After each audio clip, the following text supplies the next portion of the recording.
चलो फिर आज समझते हैं ओल्ड टैक्स रिजिम के अनुसार स्लैब रेट कितना है, टैक्स रेट कितना है और कितना रिबेट मिलता है for individual, H F, A O P, B O आई।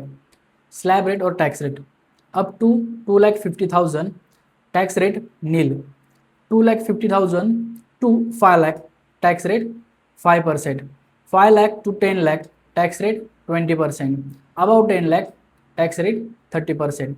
लेकिन अगर इंडिविजुअल का एज 60 प्लस है तो उस केस में स्लैब रेट और टैक्स रेट अलग है।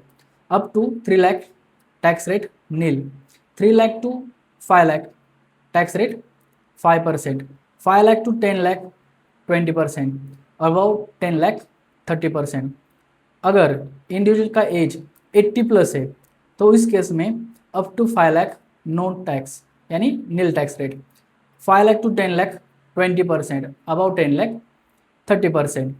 तो रिबेट कितना मिलता है, रिबेट की कंडीशन क्या है वो देखते हैं। Under 87A individual must be resident of India और उसका टोटल इनकम 5,00,000 तक होना चाहिए, 5,00,000 के ऊपर नहीं चाहिए। तो रिबेट कितना मिलता है 12,500,000 और tax amount whichever is lower.